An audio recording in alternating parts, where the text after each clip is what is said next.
The Philippines is one of 2 countries in the world that does not allow divorce for married couples.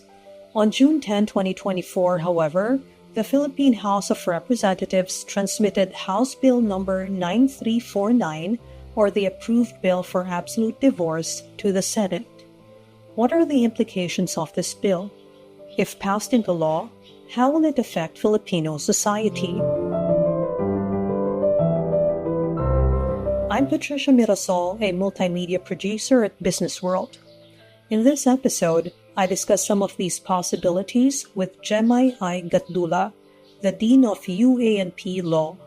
Hello, Mr. Gatdula. Thank you very much for agreeing to this interview. Let's start with this question. What are the ways couples can separate in the Philippines, and what are the differences among those ways? So you have annulment of marriage, which is essentially found in Article 45, Family Code. And then there's nullity of marriage, which is essentially 35 up to 51, 52 ng Family Code. And finally, you have legal separation.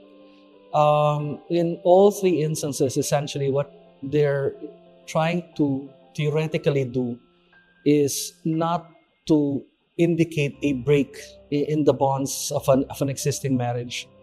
So, like for example, whether it be annulment or nullity, the theory being there is that if there is a termination of the marriage, it will go back to the very start of the marriage.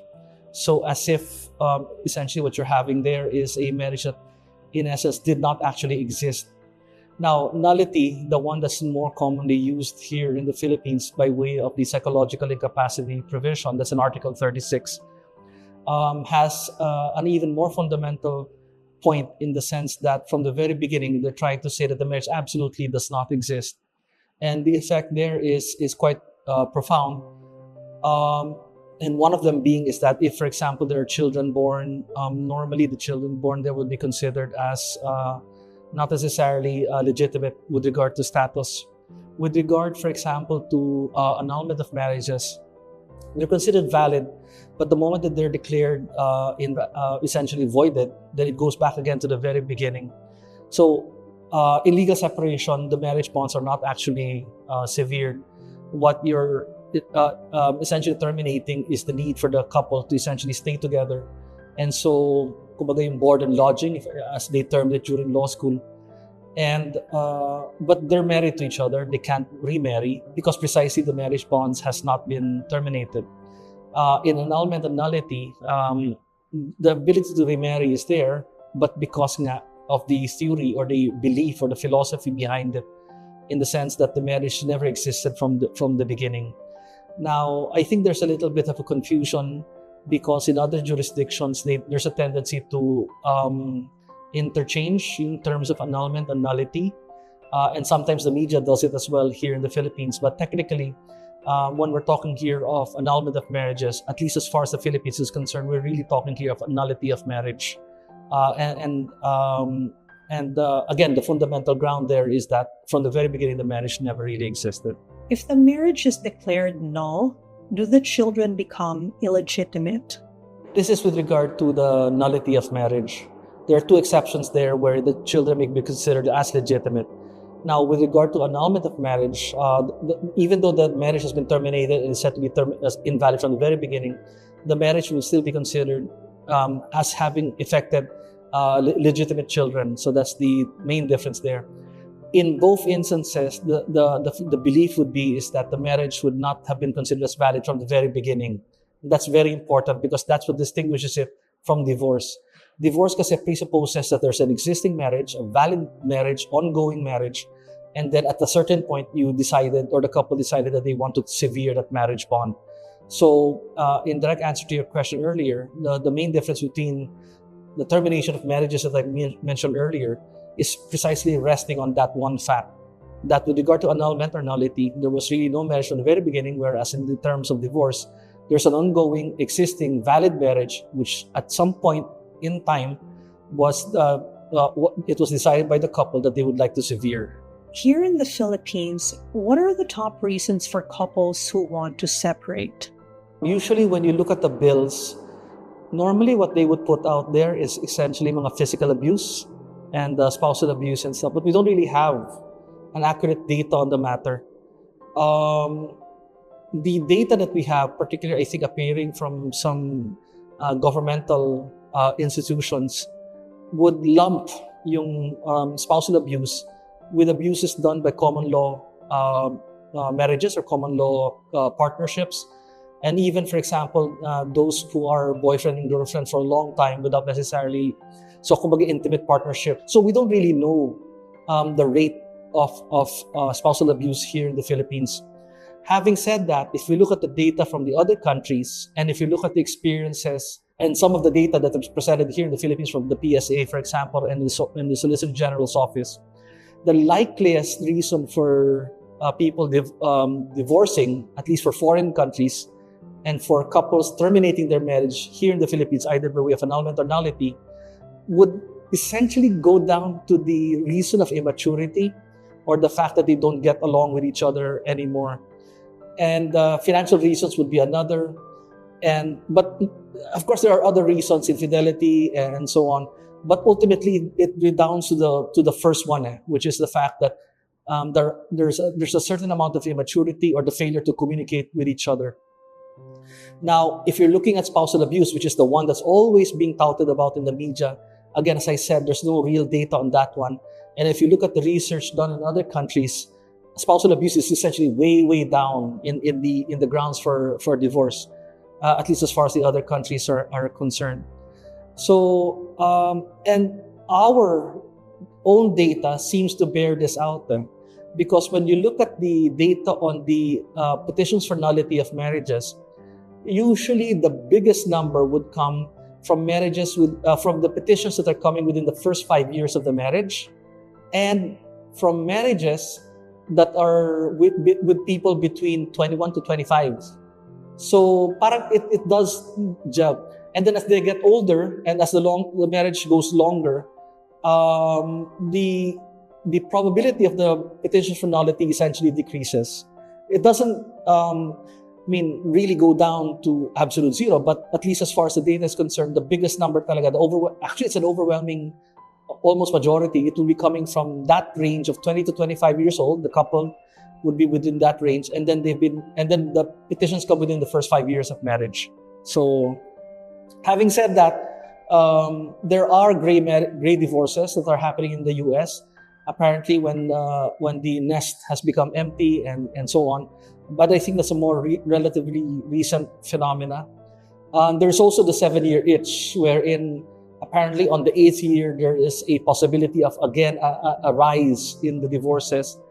But again, as for foreign countries, our numbers may not necessarily exclude that, but they don't top the number of the nullities of marriage that happened between the earlier years of the marriage. So if you're past the 25th year, you're relatively safe?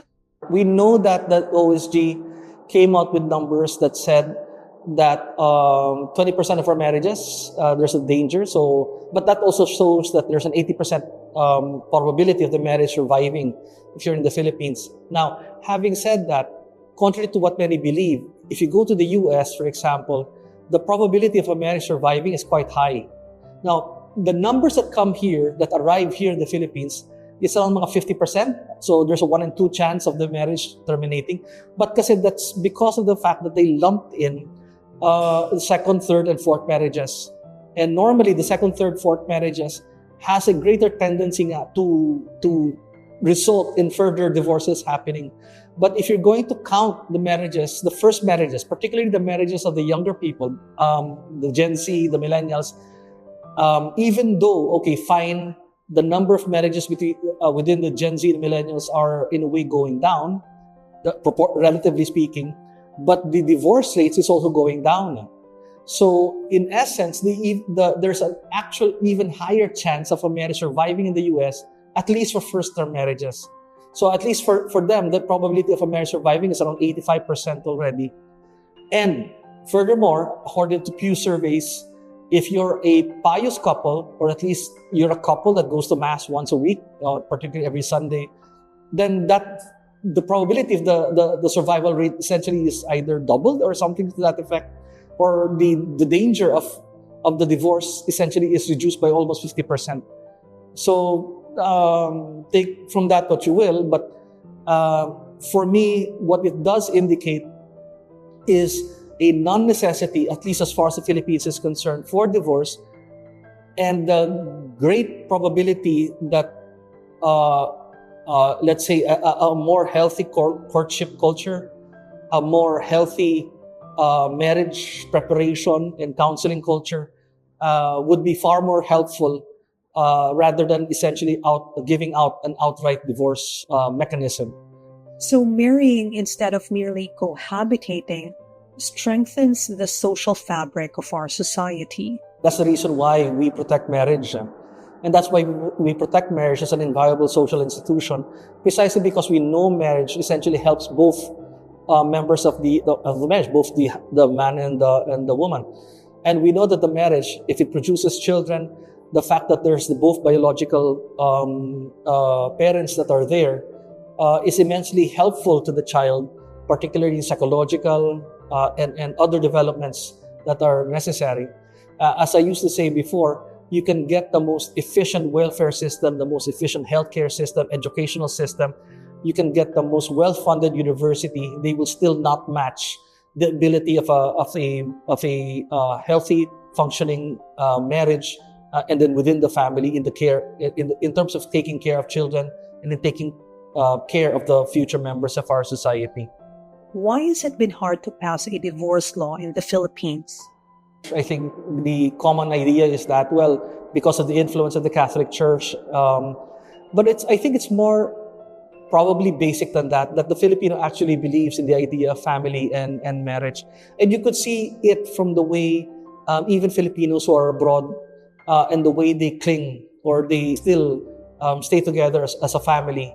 And so we have this profound belief in the goodness of what marriage is and in what families can bring. Nonetheless, there have been some economic pressures that are coming to bear that essentially seem attractive in making a more non-traditional family and non-traditional partnerships propagate. But ultimately, I think deep down, the Filipino believes that whether or not the Catholic Church says so, we do believe in the fundamental basic goodness of marriage and the family. I guess that's the main reason why people still stick to that idea, and that's where the difficulty of a divorce law is coming in. So, we'll see. The thing that you mentioned, something about cohabitation, is that ultimately it harms the woman for a variety of reasons, which I do not want to go through now. But one thing that we also know that it's quite clear that a couple that cohabits first and then gets married later, there's also the greater probability of the marriage breaking up in the future. There is, I think, already a huge range of studies that indicate that if, for example, the woman, for example, has fewer sexual partners, there was no cohabitation first before the marriage, and there's a greater probability of the marriage surviving as the years go by. And so that's, again, something for us to consider, considering that the culture right now is pretty much encouraging of a more permissive attitude in relation to sex and so on. You mentioned in one of your columns the two avenues for divorce being proposed. Could you please elaborate on them? What the proponents of divorce are saying is that there should be an out for people who have not been, who are stuck, for example, in unhappy marriages and so on. And, the fact is that there's already that mechanism, which is already an annulment or nullity of marriages, which essentially provides a lot of grounds for people to be able to get out of unhappy marriages. One of them, the one that's usually used, is psychological incapacity. And essentially, the philosophy behind that is that one of the partners from the very beginning is unable to fulfill the obligations of a marriage. And if that's the case, then no actual consent was given, and therefore the marriage from the very beginning is not considered as valid. So if since that mechanism is already there, then why not rely on that legal remedy or avenue? Then the next question becomes, well, because it's too expensive or because it's too complicated. Then in that case, then you don't really need a divorce law. What you need is to simplify the proceedings or just to make it cheaper, which you can actually do anyway. Should there be a deeper understanding of what a marriage entails? One of the most damaging things we could tell our children, and that's found in the fairy tales, when you have the prince and princess marrying, and then the fairy tale ends with and they lived happily ever after. And that is perhaps one of the most damaging things that we could probably tell our children, because in the end, that's not necessarily true. Life actually goes on after the wedding vows, and that's when the actual work begins. By giving the solution that a marriage is essentially something that will address everyone's personal problems and flaws, is doing a disservice to our youth and to our people. So I think a better marriage culture, a better courtship culture, a culture that will allow our young men, our young women to be able to understand each other more, and so that when they do get into a marriage, they know what they're going into, I think is far better than having a divorce law. So instead of filing a no-fault divorce, we should be promoting a healthier courting relationship and better communication skills. I've talked to a judge also, and from his own experiences, he was able to, in a way, anecdotally support this finding. There have been couples that would fight and would appear as if they're really considerably unable to already reconcile with each other. But for one reason or another, they decided to stick it out. And 5 years later, the finding was shown, great majority of the couples that decided to stick it out were even happier now than they were 5 years ago. So there must be something there to the effect of having a marriage vow and say, no, you just have to make it work because you're already together. And the data seems to indicate that.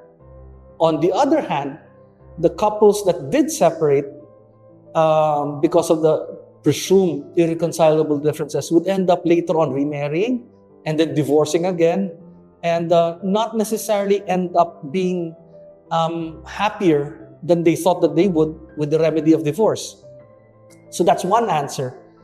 The other thing that I could probably indicate is the fact that the idea of a no-fault divorce, that there is irreconcilable differences, and therefore that the couple should move on and get on with their individual lives, is essentially a myth. The moment you get into a marriage, that's essentially it between you and the other person for the rest of your lives. A divorce will not, legally it might sever that tie, but in reality it doesn't. And worse, it not only severs that tie, but it actually adds a third person into the relationship. And that third person will be the state. Because if you have a man and a woman and they separate, and our own divorce bills indicate that, support has to be given to the children. Alimony has to be given to the other spouse. Who will determine if the right amounts are given? Who will determine if the amounts that are given are being utilized properly? So let's say you have Maria and Juan, and they have a child, si Pedro. Maria and Juan could essentially decide on their own, where does this child go for his schooling? They could decide, okay, he goes to La Salle or he goes to UANP. But the decision is essentially between Maria and Juan. The moment that Maria and Juan divorces, the state comes in now and essentially referees. If Maria wants Pedro to go to UANP, Juan wants Pedro to go to La Salle. Priorly, they would have to work it out between the two of them. Now the state will have to come in and say, we'll dictate, okay, you don't have enough money, you'll probably just have to go to somewhere else. The point is that there will, not only is the divorce not breaking the marital ties, a third person is invited into the marital bond, and somebody has to pay for that third person's salary. Articles 96 and 124 of the Family Code discuss conjugal property. Will these articles have to Will these articles have to be amended should a divorce law be passed in the Philippines? Also, what are the rules right now for conjugal property in cases of legal separation or annulment?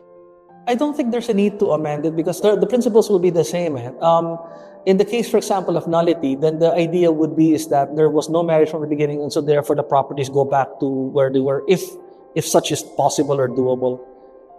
In a divorce law, that could probably be the default position, but there's also the probability of encouraging people to have prenup agreements. And so most likely the prenup agreements will govern the arrangement or relationship. So in that case, I don't really see any much ultimately much difference between the two. Having said that, one of the main reasons why there is a need to be able to dictate yung sharing of the property, because traditionally there would be one spouse in the past, normally the guy, who would be essentially earning all the income, and then the woman in the past would be staying at home and technically not be the one earning the income.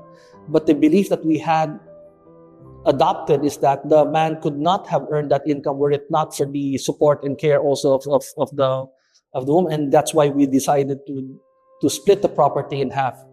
That may have to be rethought or reanalyzed if, for example, both spouses anyway are earning money. So in which case, why is there a need therefore to have it in that sense, considering the philosophical or rationale with regard to that is now different. I mean, the situation now is different vis-a-vis the situation that's prevailing then. So that's perhaps one thing that we need to look at. The other thing that has to be also looked at is with regard to the idea of the custody of the child, because there's a belief in us automatically assigning the custody of the child to the mother. But again, that needs, in light of again additional scientific findings and so on, we may have that kind of assumption has been more or less needs to be re-examined, particularly if, for example, the fault is coming, for example, on the side of the woman and so on. So in terms of alimony as well, the reason again is because of the fact there's a presumption that the woman is not employed, but that has to be re-examined because it could also be possible, it could be anecdotal, that there are a huge number of instances where the woman is out earning naman the husband. So in that case, what's the point of the giving of the alimony and so on? So I mean some people could say the woman should give the alimony to the husband, but the question is, why should the woman give alimony at all? Because of the word inviolable there in section 2. And also because of the fact that, if you notice, marriage is also considered as an inviolable social institution. And it's also, in essence, what it's doing, what the provisions are essentially indicating is that the state does not create marriage. It merely recognizes something that's already existing before. And so therefore, does the state have the ability to redefine marriage? From the way it's drafted and from the way I believe it to be, the state has no ability to redefine it. So in essence, I don't think the state can redefine marriage to say it can be between two people. Marriage should be between a man and a woman.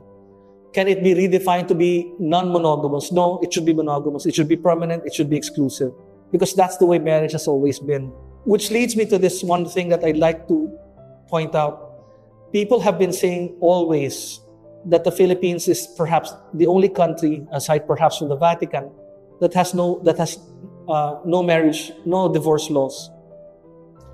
And my answer there obviously is, number one, so what? I mean, the bandwagon fallacy should not apply.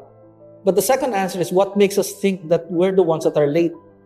It's also possible that we're the ones advanced and everybody is just late. Because you have to consider the idea of a monogamous permanent marriage is essentially the last or the most recent in the development as far as sexual relations are concerned. From the beginning, it was essentially a caveman bonking a girl and then bringing her to the cave, and then that's it. And then after that, siguro they have sex, and then the guy goes off na somewhere. It's much, much later on that a more permanent relationship, but perhaps polygamous, and then later on a more permanent relationship, pero this time monogamous, And then it was actually only much, much later. Before that, there was already divorce happening. And then it was only much, much later that, and I have to say Christianity had one of the things that had the great hand here, that essentially said, okay, we used to have divorce, but now we're telling you, we're not going to have divorce. And that was the last. I mean, after that, what other development could there have been? So in essence, what I'm saying, and this can be easily, I think any sociologist could probably bear this out. It used to be before anybody just has a sex free for all, then they have birth and then so on. And then after that, yung pag-refine. So essentially, the marriage form that we have right now, permanent, exclusive, comprehensive, essentially the last in a series of developments of trial and error. And so this is the one that we essentially found to be, in a series of events, this is the one that was the most recent in development. So if we actually go back to divorce, that's not an advancement, that's a regression to the previous arrangements that were happening before. Filipinos have a profound belief in the goodness of marriage in the family.